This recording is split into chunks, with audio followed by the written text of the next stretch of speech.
Hello, I am Josh. And I'm Clarissa. Welcome to the Horrors of the Earth podcast, where we will I be bet you talking missed us. about lots of things. And what are we starting off talking about today? The true story behind Annabelle. Oh, fun. Yes, you don't know anything about this one either, Josh, do you? I don't, actually. No, I don't. You're in for a scare, Josh. Yeah, because I haven't... Have you seen the Annabelle films? No, I haven't seen the films, but I've been meaning to watch them. They're actually on my to-do list. Are they...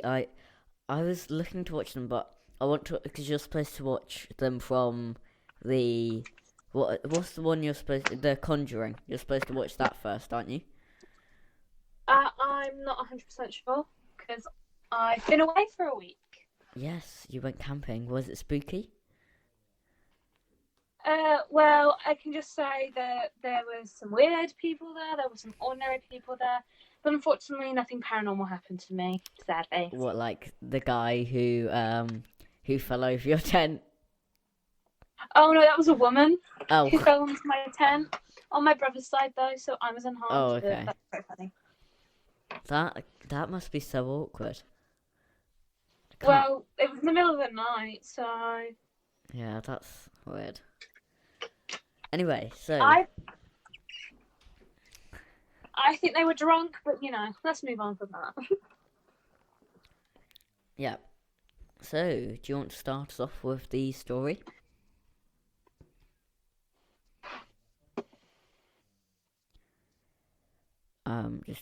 Okay, we're back. Do you want to start us off with the story? Yes, I would like to. As you already know, that Annabelle has been made a movie of. Well, she has more than one. In 1970, not as long as I thought it was ago, but what is that? 50 years? Yeah, 50 years. 50 years ago, Donna, a student nurse, received an antique Raggedy Ann doll from her mother as a birthday present. Taking the doll back to her small apartment, which she shared with her roommate, she placed the doll on her bed and thought no more about it. At first, both women noted that the doll had started to creep them out, but then they began to notice that the doll began to change its position and then move to different rooms from where it had been left. That's creepy. Like, can you just imagine you find it in the dishwasher or something? It's just like, gosh. That's what I do. I put it in the dishwasher. Yeah, if anything ever paranormal happens to you, you're going to be cursed. Yeah, this room is you're probably cursed. To it. Probably. By the time we finish these podcasts, it will be. Yeah. Donna and her roommate Angie would find the doll sitting cross-legged on the couch with its arms folded. Other times it found upright, standing on its feet and leaning against a chair in the dining room.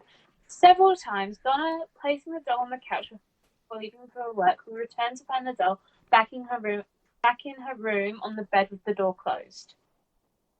The doll not only moved but could write too. About a month into their experiences, Donna and Angie began to find pencil messages on parchment paper that read "Help us," and the handwriting looked to belong to a small child. Knowing that they must do something about the sinister doll, the roommates contacted a medium who conducted a séance. Through the medium, Donna and Angie were contacted by a spirit named Annabelle Higgins, who told them her story. Annabelle explained that she was a young girl who lived near to where the apartment complex now stood. Annabelle told the women that she felt comfortable and safe with them and wanted to stay with them to be loved. Feeling compassion for Annabelle and her story, Donna gave her permission to inhabit the doll and stay with them. We all know how I feel about giving things permission. Yeah, because apparently, apparently they can like kill you or something like that. if you give a spirit permission, like say you were using a Ouija board and then said, prove to me that you're here by leaving a scratch on my arm, that is inviting it into your space. So now it can do whatever it likes, basically. So you're telling me That's basically what they did here. once I've told it that it can do something, it can do anything. Mhm. Right. It can become your worst nightmare, Josh. Okay, I won't do that then. You're still thinking about that Ouija board, aren't you? I am still thinking about a Ouija board. I really want to get one. Really do. Yes, but Maybe. we're going to have to do a lot of research into it. Yeah, we just can't ask if we're gonna die, or when we're gonna No. die, or how we're gonna die. Yeah. Because it'll say sometime soon. I was considering about getting a doll for this set that we're building, which you will see in future episodes when we can meet up. Yeah. I have a friend of ours, he might be willing to give me one of his old porcelain dolls. What? Yeah, so I'll have to try and talk to him about that. But I think he might have got rid of them because they started to creep him out. Oh. I Yeah. mean, I've seen some of those porcelain dolls, aren't they? The old ones, they're like, Yeah. oh, I gosh. had a porcelain doll at one point, Where? but it was a porcelain Cinderella doll, so I don't think that really counts. Cinderella is so haunted, if you don't already know. Of course she is. She haunted my nightmares for years, Josh. Yeah. Okay, back to Annabelle. Okay. Feeling compassion. We've done that bit. They were soon to find out, however, that Annabelle was not as she seemed to be. A mutual friend of the roommates, Louis, had never been found fond. Can't speak today or read. Had been fond of the doll and had warned Donna to get rid of it. One night, his warnings came true. Waking from a deep sleep, Lou found his horror that he had been completely paralyzed. Looking down at his feet, he saw the doll, Annabelle. It began to slowly glide up his leg, moving over his chest and then stopped. Within seconds, the doll was strangling him. Paralyzed and gasping for breath, and at the point of aspiration, he blacked out. He woke the next morning, certain it wasn't a dream. The next terrifying encounter he had experienced when he and Angie were alone in the flat preparing for a road trip the next day. Hearing rustling noises from Donna's room, Lou quietly made his way to the bedroom door, waiting for the strange noise to stop. Before entering and turning on the light, he discovered that the room was empty, except for the doll, which looked like it had been hurriedly tossed into the corner. He began to search the room for anything out of place, but as he got close to the doll, he got the distinct impression that somebody was behind him. Spinning around, he was surprised to see that nobody else was there. Then, in a flash, he found himself grabbing for his chest, doubled over and bleeding. On his cheeks were 7 distinct claw marks, and 3 vertically and 4 horizontally. All were like hot burns. All were hot like burns. Oh my god.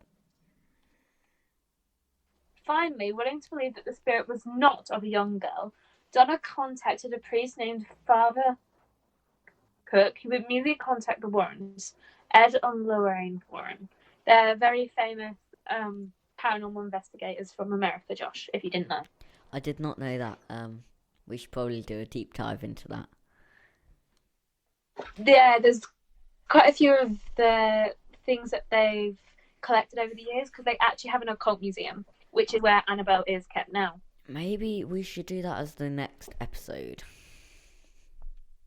What, all about Ed and Lorraine Warren? Yes, sounds like fun. Yay. I genuinely don't can't go downstairs at night in the dark. So listening to this is kind of like watching a horror film. Hey, horror films are great. And They get your also, blood I- I've pumping. got I've got the two dolls from The Shining staring at me.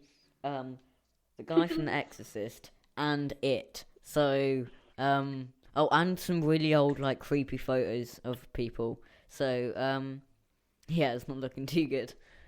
They're all watching you, Josh. They are all watching me, and they could be, like, Just about to waiting. stab me. Yeah, waiting until this episode finishes. Yeah, when they can turn around and give you a piece of their medicine. Yeah. Oh, it's so, oh my gosh. Yeah. Anyway, Ed and Lorraine Warren were already known for their paranormal investigation into the, oh god, can I even say this? The notorious Amityville case. I might be saying that wrong, which I apologise for because I'm British and we all think we're correct all the time, in my experience. That's a joke, by the way. After speaking to the roommates, Ed and Lorraine Warren came to the conclusion that the doll was not possessed, but instead was being manipulated by a human presence, using the doll to create the illusion of it being alive. The inhuman presence was not looking to stay attached to the doll, the Warrens told the woman. It was instead looking to possess a human host. It first began moving the doll around the apartment by means of teleportation to arouse the occupants' curiosity in hopes that they would give it recognition. By bringing a medium into the apartment to communicate with the demonic spirit, was then able to communicate and prey on the girl's emotional vulnerabilities. By pretending to be a harmless, lost young girl during the seance, it was given permission from Donna to inhabit the doll and in turn the apartment, and eventually the women. Being able to possess someone would be so cool. If you could just go and possess random people that you hated and just make them do the stupidest stuff. That's the good side of it. If you were known, if it was like a TV show or a book or something, and that would happen, I guess that'd be quite amusing. But considering that in real life, to say these things are true means that if you ever do get possessed, it's more likely to be a darker spirit. Yeah, I don't want to be possessed. Any of you guys back there? It's quite crazy though. The idea of possession, and they can just control you in whichever way they want to, and then. Okay. Yeah. The Warrens believed the next stage of the demonic infestation would have been complete human possession. Had these experiences lasted another 2 or 3 weeks, the spirit would have completely possessed and also harmed or killed one or all of the occupants in the house. Okay. At the conclusion of the investigation, the Warrens felt it appropriate to have a recommendation for an exorcism blessing to cleanse the apartment. At Donna's request, and as further preparation against the phenomenon, that's what I'm saying that is, ever occurring in the home again, the Warrens took the rag doll along with them and they left. There's actually a story about once they left with this doll that they almost got into a horrible car crash. Okay. Okay, I'm going to have to do a lot of this by memory because this doesn't have all of the information, which is good, it tells me. Okay. They even had a special case built for Annabelle where she resides this day. The lock case has kept the doll from moving around, but whatever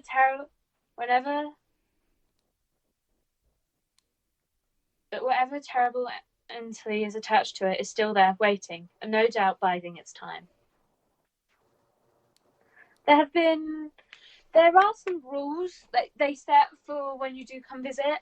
the occult museum that go around Annabelle. Okay. One of them is that you are meant to ask permission to take photos, and that's like the same with a lot of haunted dolls. So how are You're meant they to, how are they supposed to respond to that? Say you ask, "Oh, please, can I take a photo or video?" What do they nod their yeah. head or? It's once you've asked, then you can. It's like a Right. safety precaution. Okay. There's also with Annabelle, you're not supposed to tease her, like saying you can't really move. You're just a stupid doll or something along those I lines. feel like I'd do that. Yeah, but if anyone disrespects this doll, they are normally kicked out of this museum Oh, because they okay. know the tragedy that happens along with this. There was once a incident when a man who had a motorbike disrespected Annabelle Does he with his get in a car girlfriend. crash by any chance? Yeah, he was in a car crash, and it only like they only got into the crash once they started talking about the doll, What? and his girlfriend actually survived. So That's crazy. I guess was his girlfriend not disrespecting them then? yeah, the girlfriend didn't really do much. She just laughed at her boyfriend. That's crazy. Like that is There absolutely was what shocking. Sorry. a few months ago, or earlier this month, I'm not sure, but they said there was a conspiracy that Annabelle had got loose, If that had got happened, out of her casing. what would the plan be then? To like track her down. Keep your windows and doors locked at all costs, and don't accept any Raggedy Ann dolls of random people. Raggedy Ann dolls. She's actually a Raggedy Ann doll. Yeah, I need to get some. Or we should get a voodoo doll. And do voodoo dolls actually work? I don't know. How about we try one? Will we try one on someone? Annabelle is one of the most dangerous dolls in history, I'd say. Yeah. Would you like to go meet her? Do you know, I really do actually. Like, I'd probably have nightmares for weeks and weeks. But I feel like that would be really fun. They What have a would you gift do? shop. Oh, you can buy like replicas of the ones that they used in the films, but they're like 100 quid, so I can't You can afford that. buy a replica of the actual doll. Yeah, it's over 100 quid though. So Yeah. One of the YouTuber that I actually learned about Annabelle through has a replica of this doll. why would you even want that though? Because Why? she's a horror fan. I know, but that's just why would you want that? Ugh, I can't. Couldn't. But Okay. So the next story slash urban legend that I'm doing is about, it is called Final Cut. Final Cut. That's Final Cut is that is a video editing software. Final Cut Pro. this urban legend is about a woman who wears a black ribbon around her neck and refuses to take it off no matter what. That reminds me. Have you seen the sort of horror sort of thing? It's called Orphan. I think I've seen bits of it. It's really, really creepy. That sort of reminds me. When I think of it, it sort of reminds me of that. It's on Netflix if you want to watch it. Is it a TV show? No, it's a film. It's a I started film. watching Orphan Black. It's a film about an orphan, and it's quite weird. I know which one you mean. I would watch it if I were you. You'd probably enjoy it. Okay, Jane wore a black ribbon around her neck every day, rain or shine, whenever it matched her outfit or not. It annoyed her best friend Johnny after a while. He was her next door neighbour and had known Jane since she was 3. When he was young, he had barely noticed the black ribbon, but now they were in high school together, it bothered him. Why do you wear that black ribbon round your neck, Jane? He'd ask her every day, but she wouldn't tell him. Still, in spite of his aggravation, Johnny thought she was cute. He asked her to the soda shop for an ice cream sundae. Then he asked her to watch him play in the football game. Then he started seeing her home. And come the spring, he asked her to the dance. Jane always said yes when he asked her out, and she always wore a black dress to match the ribbon around her neck. Why do we know when she started to wear the ribbon? Like what age? It never said that, but she's worn. At the beginning of the story, it said that she had worn it since they were 3.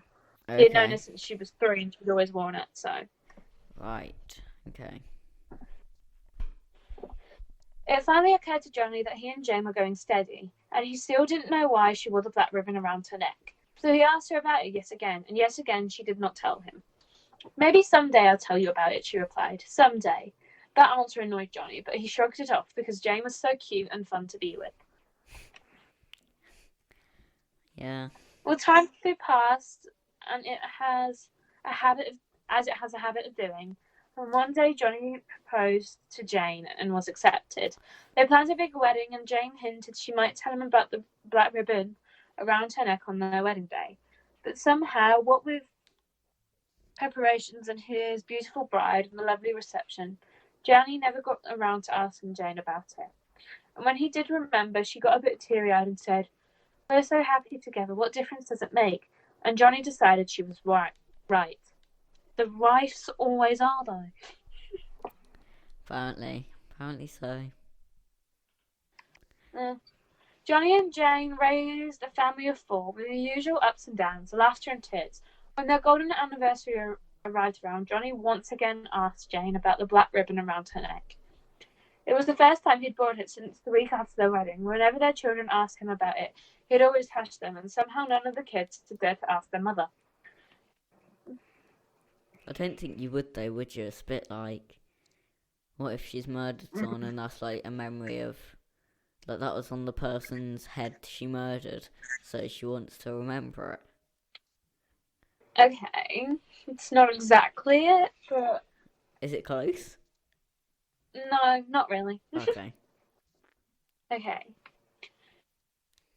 Although she was 3 when she started wearing it, so she would have had to kill at a very young age. Yes, Josh. Jane gave Johnny a sad look and said, "Johnny, you've waited this long, you can wait a little longer." Finally, while his wife lay asleep in the bed one night, Johnny was overcome by curiosity. He had to find out where she wore the ribbon. Carefully, without waking her, he decided to go ahead and untie it. With shaking hands, Johnny fumbled for the knot and began to untie the ribbon around his wife's neck. The bow became smaller and smaller. The loops of the bow pulled through, and only half a knot was left. Johnny slid his fingers under the half knot. The ribbon came free, and Jane's head fell over, leaving just a bloody stump on her shoulder. And as her severed head rolled across the floor, the woman screamed, "You idiot! I warned you never to untie my black ribbon." Oh my god, I thought there would be like a cut or something, but I didn't realise she had a severed head. How does that even work? That's crazy. Apparently, according to this urban legend logic, a ribbon was able to keep her head on. Okay, so she didn't murder someone. She got murdered and she used the ribbon to save herself. That's crazy. Yeah. I would... what if she caught you and murdered you? That's what I thought was going to happen, is like she'd wake up and then get murdered. She'd murder his wife. Her wife. Her husband, sorry. That's the stories I have for today, but I think this has been quite short, so I might find another one. So we are going to do the first chapter of the, what book is it called? Frozen Charlotte. So we're going to be reading Frozen Charlotte in a moment. So we read the introduction last episode, and we'll do Yeah. the next one. I just would like to give this book a short promotion because it's actually wrote by an author called Alex Bell. Their writing is really good, and I do recommend some of their other books. So we can leave her. We left a link in the last video. We'll leave a link again for this book and maybe a few of the others that you recommend. Well, there's actually a second to this book which I haven't read. I don't know if you want to read it. I'm not sure. If you want to, seems a bit creepy. I think it's Charlotte Says. Let me have a look. I'll Google it. You start reading and I'll find out. Okay. So, chapter 1. Now Charlotte lived in the mountainside, in the bleak and dreamy spot. There was no house for miles around except her father's cot. When Jay said he downloaded a Ouija board app on his phone, I wasn't surprised. It sounded like the sort of daft thing he'd do. It was Thursday night, and we were sitting on our favourite greasy spoon calf, eating baskets of curly fries, like always. Do we have to do this? I asked. Yes, don't be a spoil sport, Jay said. He put his phone on the table and loaded the app. A Ouija board filled the screen, and the words yes and no were written in the following script on the top of the corners. And beneath them were the letters, the alphabet, in the same curling text. In 2 arches beneath that was a straight row of numbers from 0 to 9, and underneath it was printed goodbye. Isn't there some kind of law against the Ouija boards or something? I thought they were supposed to be dangerous. Dangerous how? It's only a board with some letters and numbers on it. I heard they were banned in England. Couldn't be, or they would have made an app. You're not scared, are you? It's only a bit of fun. I am definitely not scared, I said. Hold your hand over the screen then. So I held out my hand, and Jay did the same, our fingertips just touching. The planjet thing is supposed to spell out the answer to our questions, Jay said, indicating a little pointed disc hovering at one of the corners of the screen. Without us even touching it. The ghost will move it, he declared. A ghost that understands mobile phones and doesn't mind crowds. I glanced around the pet cat. I thought you were supposed to play with the Ouija boards in haunted houses and abandoned train stations. That would be pretty awesome, Sophie, but since we don't have any boarded up lunatic asylums or whatever around here, we'll just have to make do with what we've got. Who shall we try to contact? Jay asked. Jack the Ripper, Mad King George, the Birdman, or Alf? I don't know how to say this last one. It looks a bit like Alcatraz, but it's not. Creatures. Rebecca Craig, I said. The name came out without me really meaning it to. Never heard of her. Who did she kill? No one. She's my dead cousin. Jay raised an eyebrow. Your what? My uncle who lives in Scotland. He used to have another daughter, but she died when she was 7. How? I shrugged. I don't know. No one really talks about it. It was some kind of accident. How well did you even know her? Not that well. I only met her once. It must have been right before she died, but I always wondered how it happened. And I guess I've been thinking about them again now that I'm going to stay in the holidays. Okay, let's ask her about how she died. Rebecca Craig, Jay said. We invite you to speak with us. Nothing happened. Rebecca Craig, Jay said. Are you there? It's not going to work, I said. I told you we should go to a haunted house. Why don't you try calling her, Jay helped. Perhaps she'll respond to you better. Your family, after all. I looked down at the Ouija board and the motionless planchette. Rebecca Craig, I didn't even finish this sentence before the disc started to move. It glided smoothly once around the board before coming back to hover where it had been before. Is that how spirits say hello, or is it just the app having a glitch flip? I asked. Shush! You're going to upset the board with your negativity. Rebecca Craig, Jay said again. Is that you? Your cousin would like to speak with you. Not technically, I began, but the planchette was already moving. Slowly, it slid over to yes, and then it quickly returned to the corner of the board. It's obviously got voice activation software. I said. With my free hand, I reached across the table to pinch one of Jay's fries.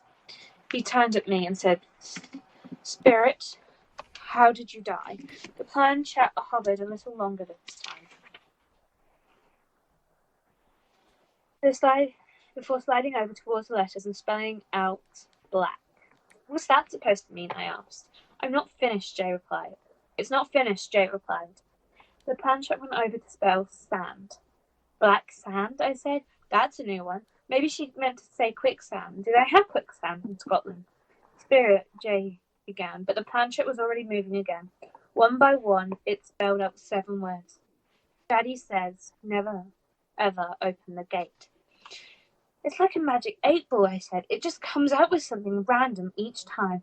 Shush! It's not random. We're speaking with the dead, Jay said, somehow managed to keep a straight face, even when I stuck out my tongue at him. Is that where you died, Spirit? He asked. Because you opened the gate. The planchette started to move again, glitching again, gliding smoothly around the lighted screen. Charlotte is cold. Charlotte, I said. I thought we were speaking to Rebecca. Is your name Charlotte? Jay asked. The planchette moved straight to no. Are you Rebecca Craig? I asked, and the planchette did a little jump before whizzing over to yes, and then. Charlotte is cold. Cold Charlotte is. Cold Charlotte is cold. This ghost has pretty one-track mind, I said, with a yawn. I hope you didn't pay a lot of money for this rubbish. Aren't you supposed to be saving up for a new bike? Yes, but I hate saving money. It's so boring. Maybe I'll get a unicycle instead. Do you think that would make me more popular at school? I laughed.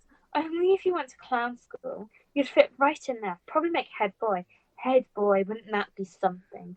My mum would die of pride, Jay. Jay looked down at the board and said, You know, some people think that spirits can see in the future. Let's give it a little test. Rebecca, am I ever going to grow another couple of inches? I giggled as the planchette whizzed around apparently at random. Never ever open the gate. Daddy says, the gate never ever. Do you think I should take that as a no? Jay asked me. Absolutely titch for life. Jay pretended to recall. Geez, you don't have to be vicious about it. He looked back down at the board. Spirit, am I going to pass that maths quiz tomorrow? Black sand, frozen Charlotte, frozen sand, black Charlotte, cold here, Daddy. Jay and I were both giggling now, like little kids, but his next and final questions made the laugh stick in my throat. When will I die? This time the planchette gave a different answer. It whizzed around the board aimlessly once again before clearly spelling out 7 letters. Tonight. I don't think Miss Goatworth likes me very much, Jay said, lifting his eyes to mine. What do you think? Before I could respond, we both jumped as tinkly music box style tune started to play from Jay's phone. Is that your new ringtone? I asked. I've never heard it before, Jay replied. Now you're just messing with me. He shook his head and gave me his best innocent look. It must be part of the act to make it more spooky. A girl's voice started to sing. Plaintive and childish, high-pitched and wobbly. It was a simple, lifting melody, full of melody. A song made of quiet campfires, lonely hills, and cold nights. Now Charlotte lived on the mountainside in a bleak and dreary spot. There was no houses for miles around, except her father's cot.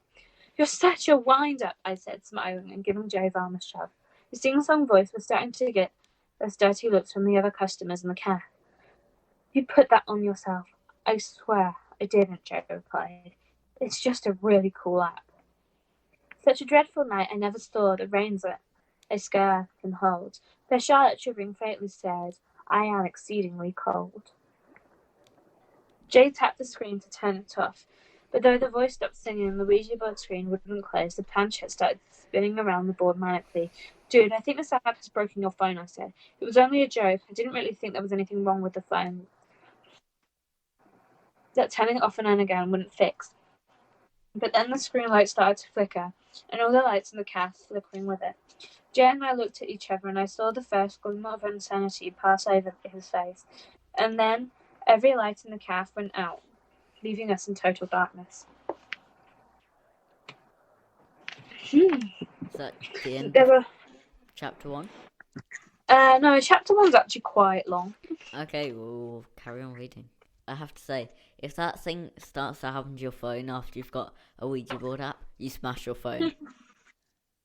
Well, it sounds like it's broken, Jay's phone. Yeah, so you may as well smash it till it can't turn on. There were grumblings and mutterings from the other customers around us, and somewhere in the room a small child started to cry. We heard the loud crash of something being dropped in the kitchen. The only light in the room came from the glow of Jay's mobile phone, still on the table between us. I looked up and saw the planchette fly over to the number 9 and then start counting down through the numbers. When I got to 0, someone in the caf screamed, a high, piercing screech that went on and on. Cold, clammy fingers curled around mine as Jay took my hand in the darkness and squeezed it tight. I could hear chairs scraping on the floor as people stood up, demanding to know what was happening. More children started to cry, and I could hear glasses and things breaking as people tried to move around in the dark and ended up bumping into tables. And above it all was the piercing sound of a woman crying hysterically, as if something really awful was happening to her. I let go of Jay's hand and twisted round in my seat, straining my eyes to see in the darkness desperately, trying to make sense of what was happening. Now that my eyes had adjusted, I could just make out the silhouettes of some of the people in the caf with us, playing black shapes like shadow puppets dancing on a wall. But one of them was taller than all the others, impossibly tall, and I realised that whoever it was must be standing on one of the tables. They weren't moving, not at all. Everyone else in the caf was moving, even only turning their heads this way and that. But this person stood completely shocked still. I couldn't even tell if I was looking at their back or their front. They were just staring straight ahead, arms by their sides. Do you see that? I said, but my voice got lost amongst all the others. I stood up and took half a step forward, staring through the shadows. I could just make out the outline of a long hair and skirt. It was a girl standing on the table in the middle of all this chaos. No one else seemed to have noticed her. Jay! I began turning back towards him. At the exact moment his mobile phone died. The screen light flickered and went off at the same time. The caf lights came back on. I spun back around to look at the table where the girl had been standing. But there was no one there. The table was empty. Did you see her? I asked Jay. See who? I stared around for the girl in a skirt, but there was no sign of her. Anyone would think there'd been an earthquake or something. There was broken china and glass all over the floor of the caf. Many of the chairs had fallen over, and a couple of the tables had overturned. Who was that screaming? People were saying. What happened? Is someone hurt? What the hell is going on? Oh my God! Someone's been burnt. Bill, the owner, had led one of the waitresses out of the kitchen. She must have been the one who screamed in the dark. She was still sobbing, and it was obviously why. All the way up her right side, she was covered in burns. Her hand, arm, shoulder, and all her right side of her face were completely covered in a mess of red and black bleeding flesh. So charred that it was hard to believe it had once been normal skin. Her hair was still smoking, and the smell made me want to gag. I heard someone on their phone calling an ambulance as other people moved forward, asking what had happened. I don't know, Bill said. It had gone completely white.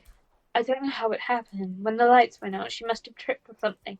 I think she must have fallen against the deep fat fryer. I could feel the blood pounding in my ears and turned back around to Jay. Wordlessly, he held up the mobile phone for me to see.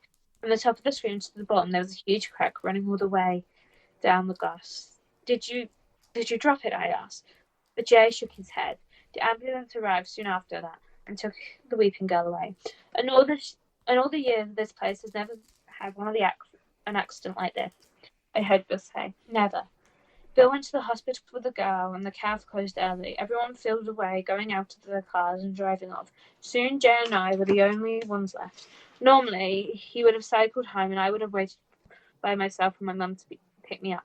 But today, Jay had said he would wait with me, and I was grateful to him for that. Thanks, I said, and thanks for holding my hand when the lights went off. He gave me a sharp look. I didn't hold your hand. A prickly feeling started to creep up my skin. Yes, you did, Sophie. I didn't. You must have imagined it. It was pretty crazy in there. I thought of those cold fingers curling around mine, and I shook my head. Someone was definitely holding my hand when it went dark, I said. And if it wasn't you, then who was it? Well, it wasn't me. Maybe you've got a secret admirer. Did you see that girl standing on the table? I thought. I saw her outline there in the dark. Jay stared at me. Are you actually trying to scare me right now? Because it's not going to work. You know I'm not that gullible.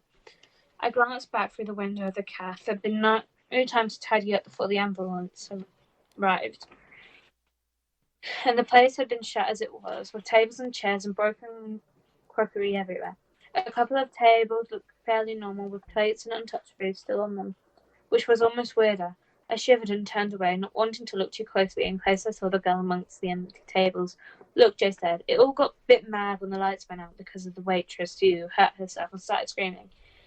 If it hadn't been for that, none of this would be a big deal. It was just a freak accident, that's all. My mum pulled into the car park then, waving at me through the window. We could give you a lift, I said. Jay's house wasn't very far, and he always cycled home. But I couldn't stop thinking of what the final question he had asked the Ouija board. When will I die? No, thanks, Jay said. I'll cycle back. I hesitated. Jay, you're not still worrying about that app, are you? Nothing's going to happen to me, he said. Then he grinned. But just promise me one thing. If I do come to some appalling, grisly end tonight, I hope I can rely on you to tell the world it was a ghost that did it to me. For once I didn't smile. Don't, I said. Don't joke about it. Jay laughed and put his arm around my shoulders in a friendly squeeze. I think you really would miss me, he said. Behind us, Mum honked her car horn to tell me to hurry up. Jay gave her a wave and said, I'll see you tomorrow at school. All right, see you tomorrow. I turned and started to walk across the car park that had only gone a few steps when I stopped and turned back. Hey, Jay? Yeah? Will you do me a favour? What is it? Will you take the towpath tonight, please? Jay usually cycled back home using the shortest route, which meant several busy roads. He did it all the time and nothing ever happened to him. I knew I was being silly, but if he went that way via the towpath, it would mean he'd miss the major traffic, and he only had 5 minutes to his journey. I was afraid that he'd refuse or make a joke of it, or tease me, but instead he just nodded. All right, Sophie, I'll take the towpath. And he grinned, blew me a mock kiss and said, anything for you. I got in the front seat of Mum's car and waved at Jay as we drove past, keeping my eyes on him until the car turned the corner and I lost him from sight. I didn't really want to talk to Mum about what had happened at the cafe. So when we got home, I went straight upstairs and had a bath. Before going to bed, I sent Jay a text to say goodnight. It wasn't something I'd normally do, but I just wanted to reassure myself that he'd got home okay. He sent me a one-word answer, goodbye. I guess it meant to say goodnight, but that his autocorrect had changed it and he hadn't noticed. He replied though, so at least I knew he was home. I got into bed and went to sleep. I didn't remember until that next day that when Jay had shown me his phone on the cafe, it had been broken. Dun, dun, dun. You think they would have left that cliffhanger for the next chapter, but it's not. Is it not? Really? That is a long chapter. No. We've still got another page.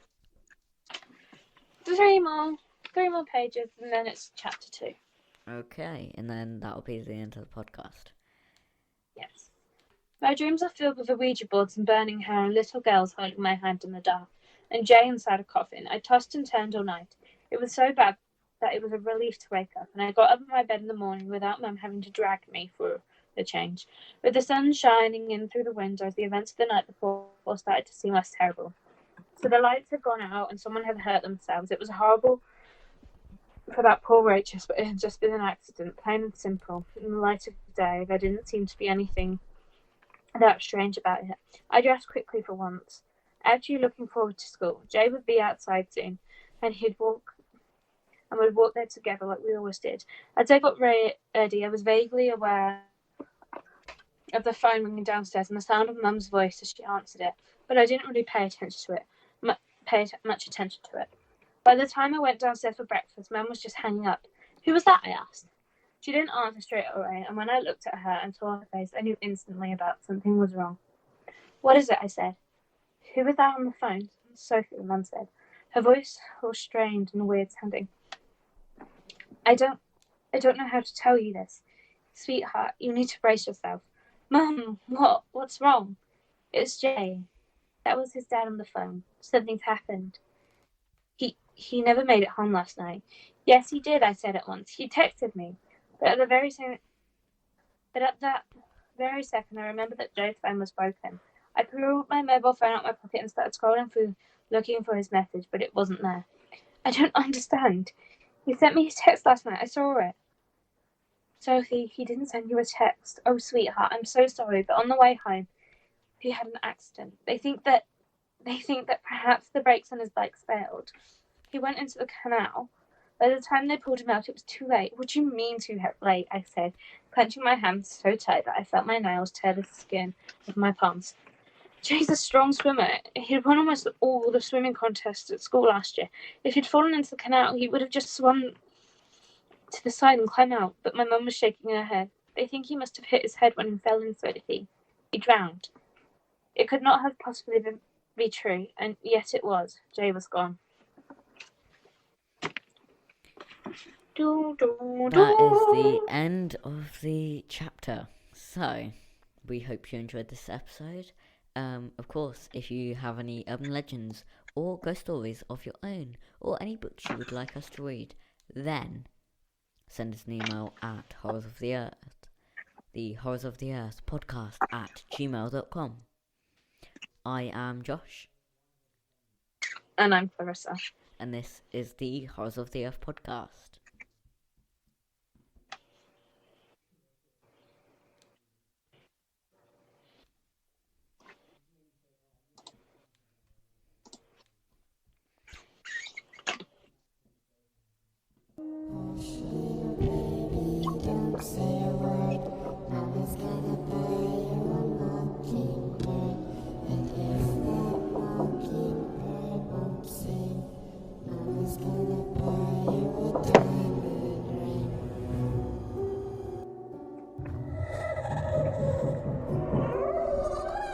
Yeah.